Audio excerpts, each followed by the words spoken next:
मुझे वो कछुआ बनना मंजूर है जो आहिस्ता आहिस्ता अपने टारगेट को अचीव कर लेगा। मुझे वो खरगोश बनना मंजूर नहीं है कि जो खुशफहमी में रहेगा और खुशफहमी में मार खा जाएगा।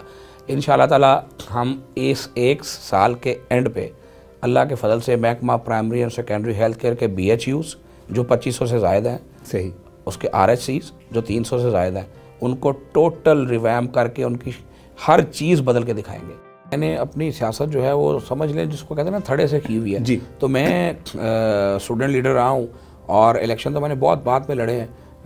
कई साल के बाद मैं स्टूडेंट लीडर रहा हूँ। मैंने एक एक स्टेप जो पार्टी का भी होता है बेसिक मेंबर के बाद एक एक विंग जो है, मैं सेक्रेटरी इन्फॉर्मेशन रहा हूँ, मैं यूथ का मेंबर रहा हूँ, तो उन तमाम पोर्टफोलियो से उन तमाम प्रोसेस से गुजर के आया हूँ। हेल्थ डिपार्टमेंट का उसमें इनपुट होना चाहिए। Being political captain of health department मेरी ये ख्वाहिश है कि बहुत सारे ऐसे मामलात जिसको हमें लोगों को अवेयर करना मकसूद होता है वो डे फर्स्ट से जब बच्चा स्कूल जाए तो उसके दिमाग में घुसा दिए जाए। और जब वो एज होती है, वो लर्निंग एज, वो वाली एज होती है कि उसमें जो सीख लेता है इंसान, जो उसमें अपने आप को अपना माइंड बना लेता है, वो शायद एंड तक उस माइंड सेट पर रहता है।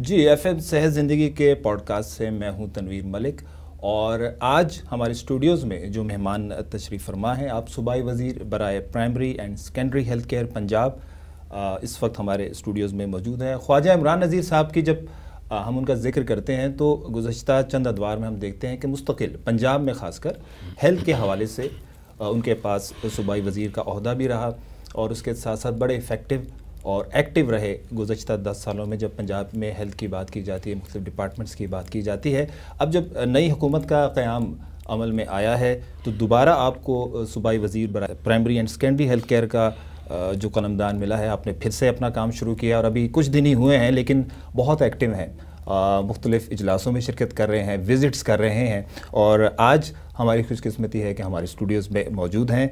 अस्सलाम वालेकुम। जी वालेकुम सलाम। ख्वाजा साहब खुशामदीद कहेंगे। थैंक यू मौलवी साहब। और सबसे पहले तो FM सेहत ज़िंदगी आपके आने से पहले ये इनिशिएटिव लिया जा चुका था, अब आपके आने के बाद ये जारी रहेगा। तो आज की जो मुलाकात है हमारी ये तय करेगी कि ये FM सेहत ज़िंदगी कितना आगे बढ़ता है। सबसे पहले तो इस इनिशिएटिव के हवाले से बताइए। अब इसमें हमारे में देखें, फ़र्स्ट ऑफ़ ऑल तो मैं बहुत खुश हूँ क्योंकि ये वो बिल्डिंग्स हैं जहाँ पर मैं बहुत आता जाता रहा हूँ और जब मैंने पहला कदम आज यहाँ रखा था तो मुझे बड़ी खुशगवार खैरियत हुई थी और मैंने अमर मेरे साथ था तो उसको मैंने कहा कि भाई अमर वेल डन, माशाल्लाह, लगता है कि आप लोगों ने कुछ कर दिया। तो फिर जब मेरी टीम से मुलाकात हुई है तो now I am very much satisfied कि जो है वो गेंद जो है वो अच्छे लोगों के हाथ में।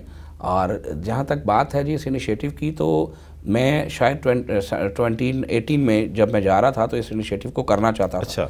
क्योंकि मुझे अल्लाह का शुक्र है कि मैं इस महकमे का फाउंडर मिनिस्टर भी हूँ।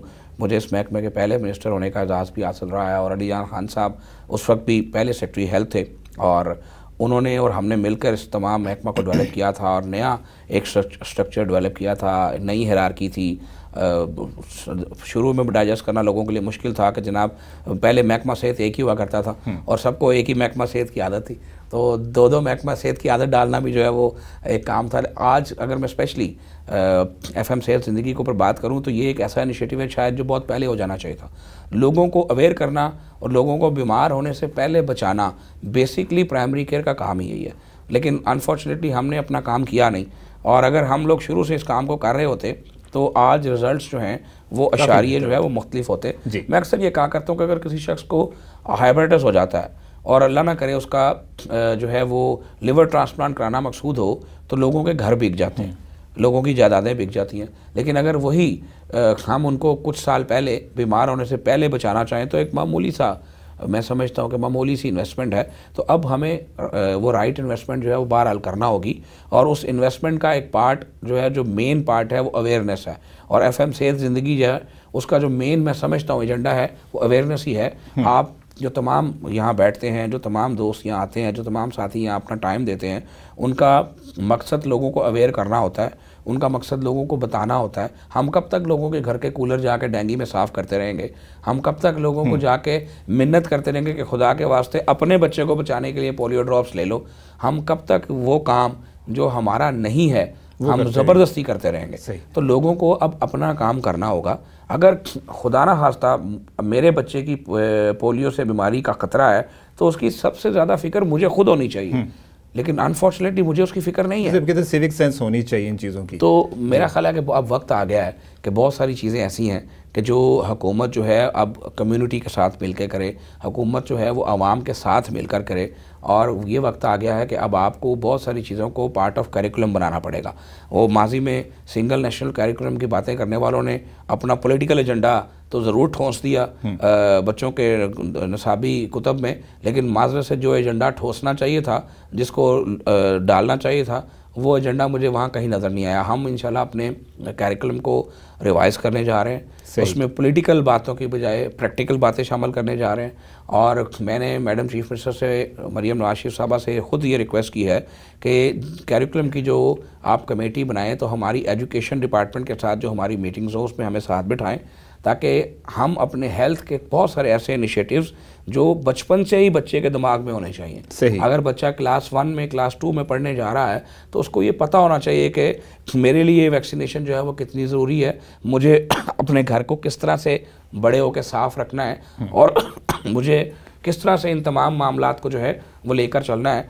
जब हम रिस्पॉन्सिबिलिटीज़ जो हैं वो फिक्स कर देंगे, लोगों को पता होगा कि मेरे घर का जो कूलर है अगर वो उसमें पानी है तो उसको खुश्क करना गवर्नमेंट का काम नहीं है, ये मेरे घर का काम है, तो फिर ये मुल्क सुधरेगा, फिर ये सिस्टम जो है वो ऑटोमेटिक। अच्छा साहब, आपने आम आदमी की जो अवेयरनेस उसकी बात की, आपका जो आगाज़ हुआ है सियासत का लोकल गवर्नमेंट से आपने आगाज़ किया है बतौर काउंसलर, और पूरे प्रोसेस के तहत आप आए। 2001 के दौरान आपने इलेक्शन लोकल गवर्नमेंट में लड़े और फिर काउंसलर के तौर पे आगे आए। बतौर आम आदमी जब आप लोकल गवर्नमेंट में पार्टिसिपेट करते थे, कि आपको उस वक्त लगता था कि बहुत सारी इन्फॉर्मेशन जो है, आप जब इस ओहदे पर आप पहुँचे हैं तो आपको रियलाइजेशन है कि उस वक्त लगता था कि आम आदमी की जो मसाइल हैं उनसे आपको आगाही तो है, ज़ाहिर है, लेकिन उस वक्त जो इन्फॉर्मेशन थी और आज आम आदमी की जो इन्फॉर्मेशन, उसमें कितना फ़र्क देखते हैं? देखिए मलिक साहब, मैंने अपनी सियासत जो है वो समझ लें जिसको कहते हैं ना थड़े से की हुई है जी। तो मैं स्टूडेंट लीडर रहा हूँ, और इलेक्शन तो मैंने बहुत बाद में लड़े हैं, कई साल के बाद मैं स्टूडेंट लीडर रहा हूँ। मैंने एक एक स्टेप जो पार्टी का भी होता है, बेसिक मेंबर के बाद एक एक विंग जो है, मैं सेक्रेटरी इन्फॉर्मेशन रहा हूँ, मैं यूथ का मेंबर रहा हूँ, तो उन तमाम पोर्टफोलियो से, उन तमाम प्रोसेस से गुजर के आया हूँ। तो मुझ जैसे जो सियासी कारकुन हैं वो खुशकिस्मत भी हैं कि उनको ग्रास रूट लेवल से बग़ैर किसी सिफारिश के, बग़ैर किसी बड़े ख़ानदान के आगे आने का मौका मिला। मैं पिछले 13 बरस से शहर लाहौर का अपनी पार्टी का जनरल सेक्रेटरी भी हूँ। तो ये सब बात बताने का मकसद ये है कि जिस पॉलिटिकल पार्टी से मैं वाबस्ता हूँ, लोग तो नारा लगाते हैं ना कि हम आम लोगों को आगे लेकर आएंगे। हमारी पार्टी ने प्रैक्टिकली मुझ जैसे बहुत सारे दर्जनों लोगों को आगे लाकर ये साबित किया है कि ग्रास रूट लेवल से जो लोग आते हैं वो लोगों के मसाइल जो हैं उनको बखूबी समझते हैं। सही। मैं आज भी इस बात पे कन्विंस हूँ कि बहुत सारे काम ऐसे हैं जो अरकान असम्बली के करने के नहीं हैं, ये लोकल गवर्नमेंट के करने के हैं, गली मोहल्ले के काउंसलर के करने के हैं, लेकिन हम ज़बरदस्ती वो काम करें। हमारे मुल्क का सबसे बड़ा प्रॉब्लम ये है कि हम उन कामों को ज़्यादा शौक से कर रहे हैं जो हमारे काम नहीं। जैसे अभी पोलियो कैंपेन की आपने बात की कि अगर लोकल गवर्नमेंट हो तो लोकल नुमाइंदे हैं वो ज़्यादा इफेक्टिवली ये अवेयरनेस फैला सकते हैं। अगर आपकी गली का काउंसलर जो है जी आपके दरवाजे पे नॉक करेगा और वो आपका बुजुर्ग भी होगा, आपका बचपन उसके साथ गुजरा होगा, आपको उसकी कोई शर्म हया भी होगी, बजाय इससे कि कोई सरकारी ओहदेदार आके आपका दरवाज़ा नॉक करे तो आप तो उसको जानते भी नहीं हैं, तो आप जो कम्फर्ट, जो सेंस ऑफ सिक्योरिटी फील करेंगे अपने लोकल नुमाइंदे के साथ, वो आप किसी और के साथ नहीं कर सकते। तो मैं ये समझता हूँ कि जो जिसका काम है उसको करने का मौका मिलना चाहिए, और अब ये सही वक्त आ गया है कि जिसका काम है वही इस काम को करे, और कम्युनिटी पार्टिसिपेशन के बगैर मैं नहीं समझता कोई भी ड्राइव जो है वो कामयाब हो सकती है। तो हमें बैक वक्त बहुत सारे एंगल से काम करना पड़ेगा, हमें करिकुलम पे भी काम करना पड़ेगा, हमें कम्युनिटी पार्टिसिपेशन पे भी जाना पड़ेगा, हमें डिटरेंस भी बरकरार रखनी होगी। हम तमाम एंगल से काम करेंगे तो हम इन इश्यूज से आगे निकलेंगे। पाकिस्तान आज तक पोलियो में फंसा हुआ है, सारी दुनिया पोलियो से आगे निकल गई है, तो हम कब तक जो है वो नीचे से पहले नंबर पे या दूसरे नंबर पे आते रहेंगे तो बस बहुत हो गई, हमने अपने साथ बहुत जुल्म कर लिया।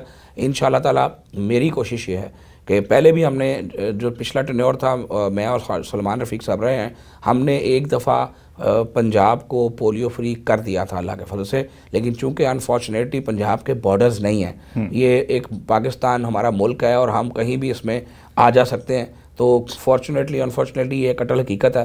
तो आपको भी पता है कि पंजाब में जब जो केस निकले थे वो उनका सिरा कहाँ पे जाके निकला था। मैं किसी सूबे पे भी कोई ब्लेम नहीं करना चाहता, लेकिन हकीकत ये है कि जब तक एट वंस तमाम सूबे संजीदगी के साथ अपने इश्यूज़ को रिड्रेस नहीं करेंगे, चाहे वो पोलियो का इशू हो, चाहे वो स्पोरियस ड्रग्स का इशू हो, चाहे वो कोई और इशू हो, उस वक्त तक पाकिस्तान को आप इन तमाम चीज़ों से फ्री नहीं कर सकते। करिकुलम की आपने बात की, कुछ दिनों पहले मरीम नवाज साहिबा ने एक तकरीर में पंजाबी ज़बान के बारे में भी बात की है कि अपने बच्चों को पंजाबी सिखाएं। अब अगर हेल्थ के हवाले से भी लोगों को एड्रेस करना है, जैसे FM सेहत ज़िंदगी जो हमारे चैनल है, इसमें एक पंजाबी शो भी हमने रखा है और सराइकी शो भी होगा आगे जाकर, और पोटोहारी शो भी, जो पंजाब के लहजे हैं, कि लोगों के साथ कम्युनिकेट किया जाए जिस ज़बान में वो ईजी में उसको समझ सकते हैं। तो करिकुलम जब आप तरतीब देंगे, चाहे वो सेहत के हवाले से भी हो, तो क्या सब ज़बानों में देंगे या सिर्फ उर्दू और अंग्रेज़ी में होगा? देखें, ये तो डेफिनेटली जो करिकुलम कमेटी है ये इसको डिसाइड करेगी। मैं तो उसमें सिर्फ अपने इनपुट की बात कर रहा हूँ कि हेल्थ डिपार्टमेंट का उसमें इनपुट होना चाहिए। Being political captain of health department, मेरी ये ख्वाहिश है कि बहुत सारे ऐसे मामलात जिसको हमें लोगों को अवेयर करना मकसूद होता है, वो डे फर्स्ट से जब बच्चा स्कूल जाए तो उसके दिमाग में घुसा दिए जाए। और जब वो एज होती है, वो लर्निंग एज, वो वाली एज होती है कि उसमें जो सीख लेता है इंसान, जो उसमें अपने आप को अपना माइंड बना लेता है, वो शायद एंड तक उस माइंड सेट पर रहता है। ये हमने बहुत सारी चीज़ों में ये देखा है। तो मैं किसी पॉलिटिकल एजेंडे की बात नहीं कर रहा, मैं किसी लीडरशिप का नाम को रटाने की बात नहीं कर रहा, मैं किसी को जिंदाबाद और किसी को मुर्दाबाद करने की बात नहीं कर रहा। मैं सिर्फ और सिर्फ बेसिक जो लाइफस्टाइल हैं, चाहे वो ट्रैफिक रूल्स हैं, चाहे वो हेल्थ के मामलात हैं, चाहे कोई अवेयरनेस के मामलात हैं, तो मेरी ये ख्वाहिश है कि अब हमारा जो करिकुलम हो उसमें डे फर्स्ट से वो तमाम चीज़ें आ जाएँ जिसमें लोगों को जवान होते होते रोड सेंस भी आ जाए, लोगों को बड़े होते होते ये पता हो कि मुझे पोलियो की वैक्सीन अपने बच्चे को पिलाना क्यों ज़रूरी है, उसको कन्विंस ना करना पड़े, वो बचपन से ही कन्विंस हो। तो ये एक लंबा सफ़र ज़रूर है, लेकिन अगर हमने सफ़र का आगाज़ कर दिया तो उसको अल्लाह के फजल से हम तय भी कर लेंगे और फिर अनकरीब वो दिन आ जाएगा कि बहुत सारी ड्राइव्स आपको करना नहीं पड़ेंगी। अच्छा, पार्लिमानी सेक्रेटरी बराए हेल्थ भी आप रहे हैं और उसके बाद सूबाई वज़ीर सेहत भी रहे हैं। ये बताइए, जब पंजाब यूनिवर्सिटी पढ़ रहे थे तो अमूमी तौर पर तो ये कहा जाता है कि जो मेडिकल कॉलेज से पढ़ के आए जो मिनिस्टर साहिबान हैं, सियासतदान हैं, उन्हें हेल्थ में जाना चाहिए। आपका हेल्थ से कैसे कनेक्शन हुआ, ये बताइए। हमें तो इसमें भाई धक्का दिया गया था। अच्छा, मैं बेसिकली इन्फॉर्मेशन डिपार्टमेंट का बंदा था और मैंने आपको जैसे बताया कि मैं पार्टी में सेक्रेटरी इन्फॉर्मेशन के पोर्टफोलियो पे काम करता रहा हूँ। मैं शहबाज शरीफ साहब का स्पोक्स पर्सन भी रहा हूँ और मीडिया के साथ मेरा एक बड़ा करीबी दिल का रिश्ता रहा है। लेकिन फिर जब आपको जिस काम के लिए रख लिया जाता है फिर आप उस काम को करते हैं। तो मैं और ख्वाजा सलमान रफ़ीक, ख्वाजा साहब भी जो है बेसिकली इंजीनियर हैं और मैं हिस्टोरियन हूँ। तो एक हिस्टोरियन का हेल्थ मिनिस्टर बनना शुरू में तो बहुत अजीब लगता था। इवन के एक दिन मैं CEO कॉन्फ्रेंस कर रहा था तो मुझे एक CEO ने कह दिया कि सर ये हमारे साथ क्यों ये ज़्यादती है कि हमारा जो हेल्थ सेक्रेटरी होता है वो भी डॉक्टर नहीं होता और हमारा जो मिनिस्टर है वो भी डॉक्टर नहीं होता। तो ये इनिशियल दिनों की बात है। तो जब मैं अपना टेन्योर कंप्लीट कर रहा था और हमने आखिरी फेयरवेल, मुझे आज भी याद है, फ्लैटिस में रखी हुई थी, तो हम अपनी CEO कॉन्फ्रेंस भी वहाँ किया करते थे। तो अली जान साहब और मैं दोनों ने उसी CEO हेल्थ से खड़े करके पूछा कि आज आपका क्या ख्याल है। तो अल्लाह का शुक्र है कि उस वक़्त चूँकि मैं जा रहा था, अगर वो मेरे आने पे अपना ख्याल बड़े दिलेराना अंदाज में बता सकते हैं तो जाते वक्त भी उनको ऐसे ही बताना चाहिए। तो उन्होंने कहा जी कि मैं आज समझता हूँ कि वाकई आप दोनों ने जो काम किया है वो शायद कोई डॉक्टर होता तो वो भी ना कर सकता। तो मेरे लिए ज़िंदगी का एक एजाज़ है। और उसके बाद इस महकमे को एक बहुत सीनियर डॉक्टर ने लीड किया और फिर मैं कहना नहीं चाहता, फिर जो इस महकमे का उन्होंने हाल किया वो भी सारी दुनिया के सामने है। देखें बेसिक वजह क्या है, आज मैं आपको बेसिक वजह बताता हूँ। जब आप मुझे कोई चीज़ बताना चाहेंगे, कोई इन्फॉर्मेशन देना चाहेंगे, तो मैं आपसे वो इन्फॉर्मेशन लेने की बजाय अगर आपको ये कहूँ कि भाई मुझे ना सिखाओ, मुझे सब पता है, तो जिसको सब पता होता है ना भाई, उसको कुछ नहीं पता होता। तो हमारे बाद आने वालों का और हमारा फ़र्क ही ये था कि हम कहते थे नहीं नहीं मुझे बताओ, मुझे नहीं पता, मुझे सिखाओ। मैं सीखना चाहता हूँ। और जो हमारे बाद आए उन्होंने कहा जी मुझे कोई ना सिखाए, मुझे सब पता है। अच्छा, आपसे पहले जो सूबाई वजीर रहे उन्होंने कहा कि हेल्थ में इतना पैसा था कि पंजाब गवर्नमेंट को इतना पैसा मिला कि पहली दफ़ा हुआ कि वफाक को पैसे वापस किए गए। अब भी वो कहते हैं कि वसाइल की कमी नहीं है हेल्थ डिपार्टमेंट में। देखिए मैं बड़े अदब से अर्ज़ करूँ, हेल्थ डिपार्टमेंट में बिल्कुल वसाइल की कोई कमी नहीं है। हेल्थ डिपार्टमेंट में माजरत से नीयत की कमी है। अच्छा, हमारे लोगों में देखें हमारे लोगों को ये सोचना चाहिए कि बहुत सारे रोज़ी रोटी कमाने के शोबे हैं।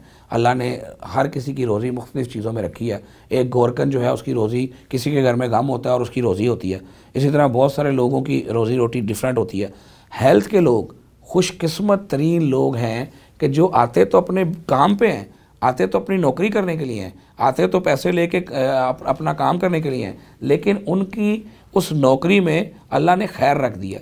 जब कोई शख्स सेहतयाब होकर जाता है तो कहते हैं ना कि जिसने एक इंसान बचाई, इंसान की जान बचाई, गोया उसने पूरी इंसानियत को बचाया। ये मैं नहीं कहता, है तो कुरान शरीफ कह रहा है ना। तो हेल्थ के लोग तो वो खुशकिस्मत लोग हैं जिनको रोज़ाना की बुनियाद पे इंसानियत को बचाने का शर्फ हासिल हुआ है। तो अगर हम ये सोच लें कि हम किस एजाज़ से काम कर रहे हैं, अल्लाह ने हमें कैसी खैर वाली रोज़ी दी है, तो मेरा नहीं ख्याल कि कोई मामला ख़राब होगा। यहाँ पर हम बायोमेट्रिक अटेंडेंस लगाने पे अपनी हित तक महसूस करते हैं, यहाँ पर हम अपने आप को बड़ा महसूस करते हैं और कहते हैं कि कोई हमारे वार्ड में घुसे ना।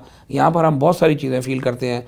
माजरत से यहाँ पर यूनियंस बन गई हैं, माफियाज बन गए हैं। आज आप किसी के साथ किसी को ट्रांसफ़र करते हैं तो यूनियन पूरी खड़ी हो जाती है और वो समझती है कि जनाब किसी की ट्रांसफ़र पोस्टिंग करना जो है वो शायद सेक्रेटरी का नहीं, यूनियन का हक है। तो भाई ये अब नहीं चलेगा। अच्छा साहब, बड़ी क्लियर बात है। पिछले दौर में भी यंग डॉक्टर्स के मसाइल रहे और धरने और हड़तालें भी होती रहीं, तो आपका बयान था कि धरनों और हड़तालों के जरिए मैं नहीं मानूंगा, साथ बैठना पड़ेगा। मेरे डिपार्टमेंट ये जो कल्चर है जी, जब तक मैं हूँ, मैंने पहले भी ये बात कही, मुझे अपने अगले सांस का नहीं पता कि मुझे इस कमरे से बाहर जाना नसीब होना है कि नहीं होना, ये अल्लाह की ज़ात को पता है। बज़ाहिर तो 5 साल का टेन्योर है। जब तक मैं इस महकमे का वजीर हूँ, धरना दे के हड़ताल करके कोई बात नहीं मनवा सकेगा। सही। जिसने बात करनी होगी उसको बैठ के बात करना पड़ेगी, जिसने अपना को जायज़ मुतालबा पेश करना होगा उसको बैठ के पेश करना पड़ेगा। और क्यू से आउट ऑफ क्यू भी कुछ नहीं होगा। से वैसी चिढ़ हो गई आपको? या देखें इस मुल्क का बेड़ा गर्क अगर किसी चीज़ ने किया है तो वो इन धरनों ने किया है। अच्छा। हर शख्स अपने राइट्स की बात करता है, अपने राइट के लिए तो धरना देता है। जो जिम्मेदारी अल्लाह ने उसको लोगों के राइट्स की दी है, पहले वो उसका अकाउंटेबल तो हो, पहले वो उसकी अकाउंटेबिलिटी तो बताए कि मुझ पे अगर पंजाब के 12.5 करोड़ के अवाम की जिम्मेदारी है तो क्या पहले मैंने अपना फ़र्ज़ अदा किया है? मुझे क्या हक पहुँचता है कि मैं अपना हक मांगने तो आ जाता हूँ, लेकिन मैं लोगों का हक नहीं देता।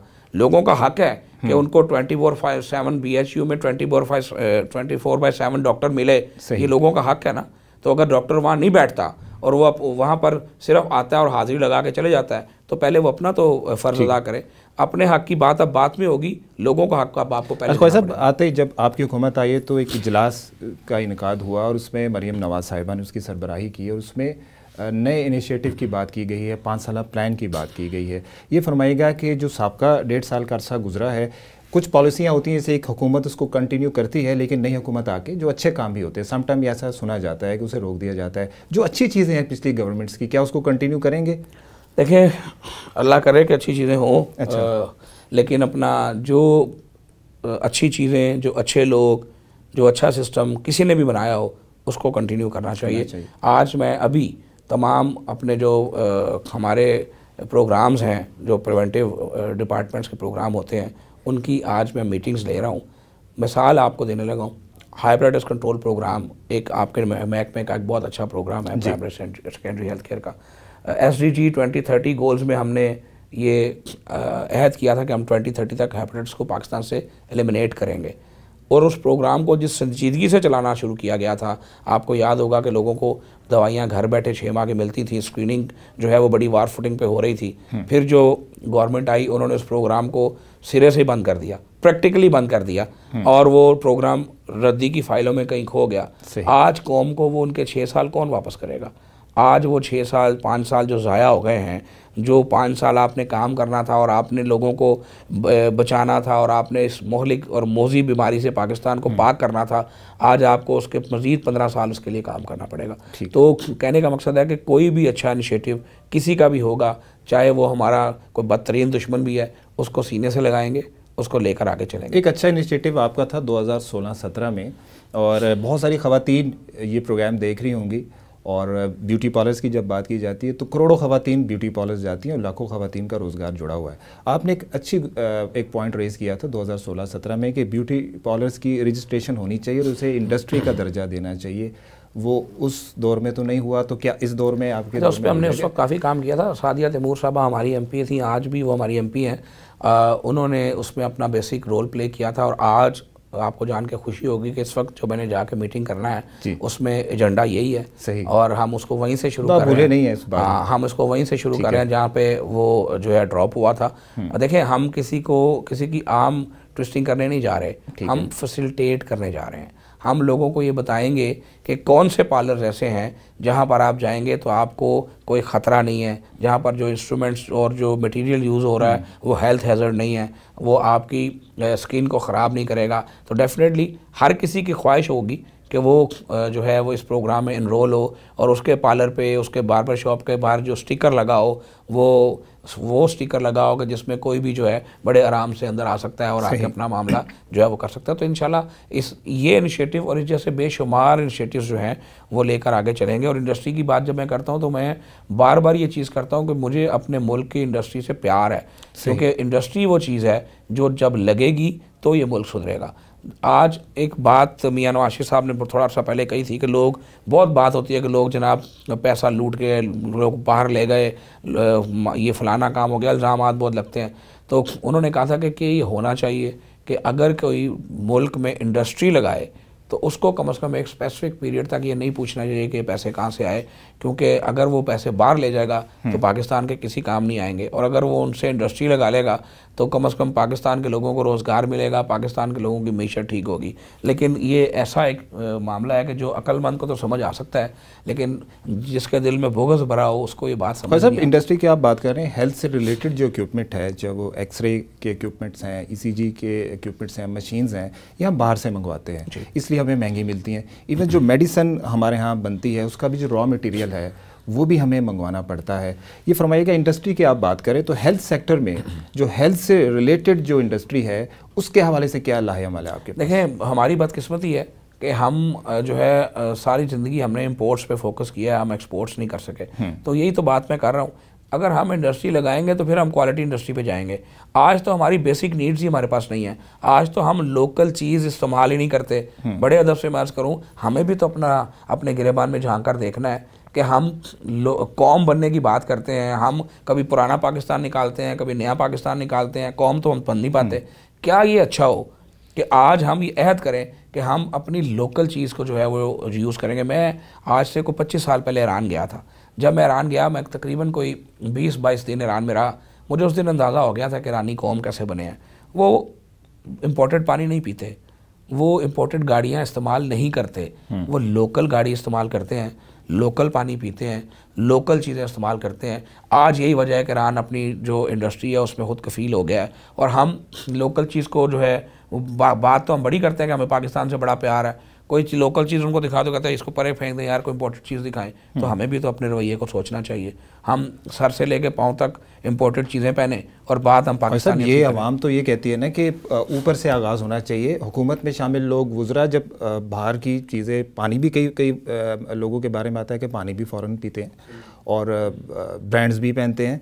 तो ये बताइएगा कि ये तो आप लोगों से स्टार्ट होना है, फिर आवाम तक जाएगा। लोकल चीज़ें आप लोगों ने भी तो इस्तेमाल करनी है ना। मुझे एक बात बताएं, बड़े अरसे से हम बचपन से ये सुनते आ रहे हैं, मस्जिद नमाज़ पढ़ने जाते हैं तो मौलवी भी चीख चीख के कहता है कि या अल्लाह इस मुल्क पे ला इलाहा इल्लल्लाह का, मोहम्मद रसूलुल्लाह का निज़ाम नाफिज हो, दीन इस्लाम का निज़ाम नाफिज हो। कहता है ना, आपका भी बचपन इसी नारे को सुनते गुजरा है, आज भी हम ये बात सुनते हैं। मुझे एक चीज़ का जवाब दें, हम सब जो इस कमरे में बैठे हैं या जो बाहर लोग बैठे हैं, अगर हम सब ये इरादा कर लें आज अभी और इसी वक्त कि यार मैंने अपने घर की चार दीवारी जिसमें मुझे कोई आके तंग नहीं करता, मेरे घर में मेरे फैसले चलते हैं, मैंने अपने घर की चार दीवारी में वही करना है जो अल्लाह और उसका रसूल सल्लल्लाहु अलैहि वसल्लम कहते हैं, तो क्या मुझे कोई रोकने आ रहा है? तो अगर हर शख्स ये फैसला कर ले तो मुल्क में इस्लामी निज़ाम नाफिज हो जाता है ना, तो कौन रोकता है?